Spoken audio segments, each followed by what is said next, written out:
Welcome, everyone, to the Blurred Nerds YouTube channel. I am your host, the Geekfather, here to bring you a little something different than Bosom Blurdies. I'm here to bring you a review of Godzilla vs. Kong. I've just watched the movie twice, so I can make sure that I'm very versed in the movie. And probably when I'm done with this, I'm going to watch it a third time because I enjoyed it very much, and I'm going to tell you all about it. Not all about it. This will be a spoiler-free review, so don't worry. I won't spoil a bunch of the plot for you, so don't worry. If you're still concerned, you can totally wait till you watch the movie and come back and see if my review matches up to what you think. As always, we ask that you, if you enjoyed what you're watching, like the video, subscribe to our channel, and hit that notification bell, all that down below, so that you'll be notified whenever we come out with brand spanking new content. Now, on to the review.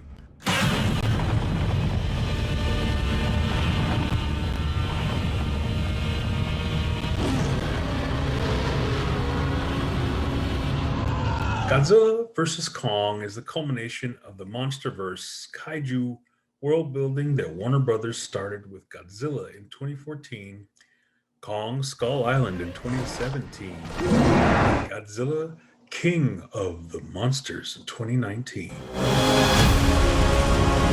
Skull Island introduced a juvenile King Kong discovered by an organization called Monarch in 1973. This movie was a prequel of sorts to Godzilla from 2014 because, well, it occurred in 1973, and that's the one where they sent Samuel Jackson and his band of merry soldiers to die and be cannon fodder. Bitch, please! For the baby Kong.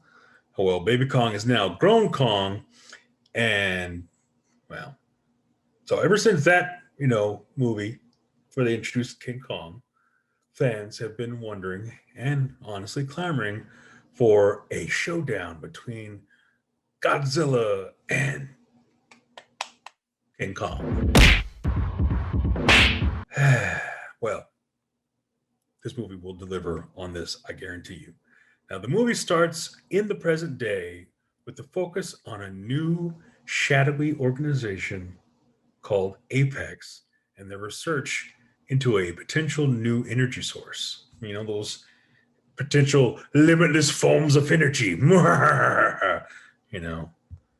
Insert mustache twirling, hand wringing. Excellent. You know how it goes. Maniacal laugh. Maniacal laugh.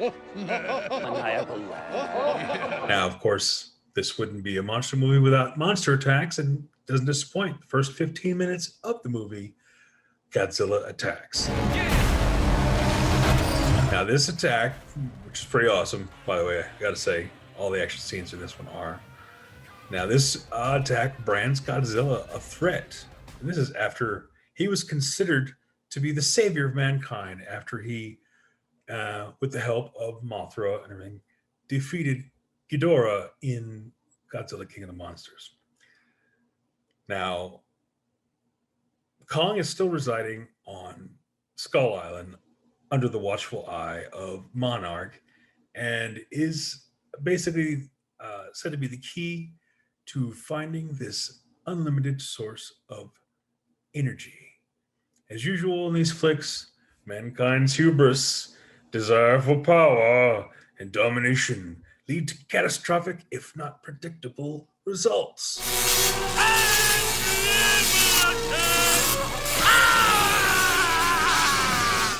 Now, this movie is directed by Adam Wingard, and it stars Alexander Skarsgård, Millie Bobby Brown, Rebecca Hall, Brian Tyree Henry as a black conspiracy theorist podcast host. He's actually pretty funny in this movie.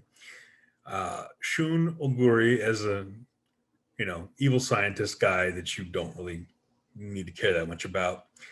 Isa Gonzalez, Julian Dennison, Kyle Chandler reprising his role as this long-suffering husband, Dr. Russell.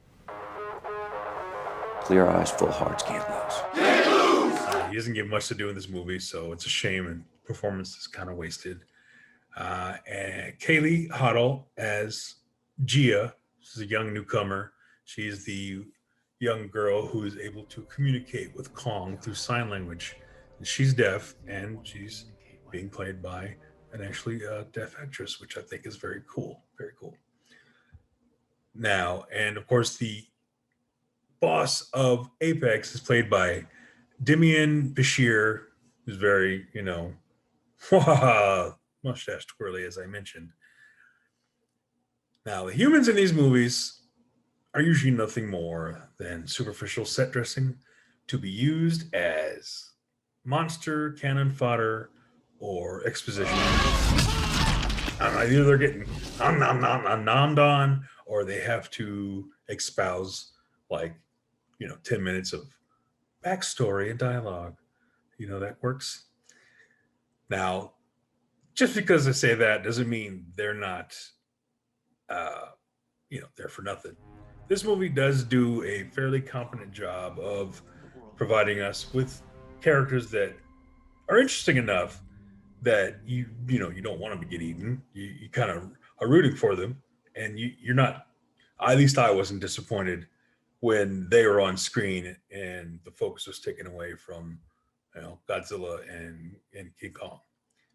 Now the performances they're fairly good. I mean, no one's going to win an Oscar from this movie, but Millie Bobby Brown, we know she's a good actress, and nothing in this movie is going to detract you from that thought. And as of course, Kaylee Hoddle, she's as for a newcomer, she did do a really good job. I think she actually did pretty good and didn't take away from the movie at all. Of course, we're not here to watch humans, right? We know what we're here for. We're here for kaiju punchy. We know. We want to see them duke it out. And they duke it the F out. Now, this is where the movie shines. This is what we're here for. This is what we get, and we're given a treat. Now, this movie knows what it is and doesn't pretend to be anything more than a thinly veiled reason to have two of the most legendary kaijus battle it out and wreck. And they wreck. Godzilla and Kong have not one, not two, but three extended battles. We're talking extended, like they're bam, bam, bam, bam, chest thumping, bah, fire breathing, all that stuff, all that good stuff. The last battle, legit, I'm not kidding you, legit takes up like the last half hour of the movie. I'm not kidding. Now, I'm not going to tell you who won, who comes out on top. I'm not going to spoil that for you. You're just going to have to check this movie out for yourself to see, because I guarantee you, whether you're Team Kong or you're Team Godzilla, Team Kong, Teamzilla, whoever you want to go for, you're going to dig it either way. I guarantee you.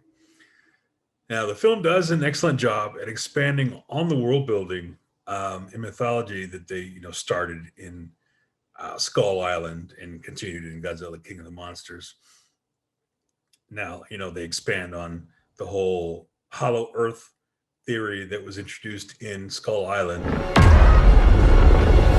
And I think the cinematography looks great. The effects are fantastic, and they make all of that look just really, really excellent.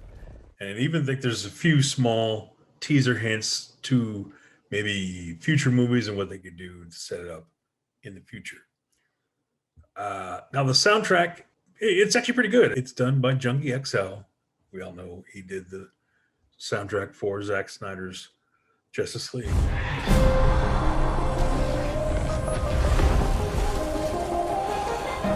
Restore the Snyderverse.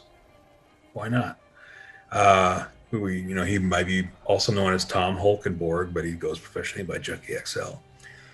Now, some of the characters, though, unfortunately, didn't work because either they weren't given enough screen time or enough to do. Some of them were just kind of there and didn't need to be. They seemed like they were redundant, superfluous, whatever. You could have done without them, and it wouldn't have lessened the movie. They didn't bring anything really added to the table, justifying their reason for even being in the movie. And that took away from some characters who I thought should have gotten more time. But whatever. It's a little thing. It's not going to be something that's going to destroy your enjoyment of the movie. I guarantee you it won't. It sure didn't mess with mine at all, but it's little things like that keep me from just giving a glowing score. It's a fun popcorn movie. That's what you expect from these movies. And, it's a really, really well done B+ movie. What else can I say about it that it's just fun? It's fun. It's really fun. I've already watched it twice. I don't usually watch movies more than once that I don't enjoy, and this one I enjoyed quite a bit. Now, this is, I gotta say, the first legit fun as hell will have you whooping and fist pumping at your TV, or if you are brave enough to go to the movie theater, which I hope you've already gotten both your vaccinations if you're going to do that, and that you're safe if you choose to do that. But this is one movie that I think would really be gangbusters badass at the movie theater with the surround sound and the big screen and the whole 9 yards. Like, I wish everyone could see it like that, because this movie deserves to be seen that way. But if you can't, thankfully you can see this movie on HBO Max. I suggest, if you don't have HBO Max, get a subscription real quick, watch the movie, and then cancel it. Why not? It is a crowd pleaser, and I guarantee you won't be disappointed by it. So I recommend it highly. I give it 8.5 out of 10 kaiju. So,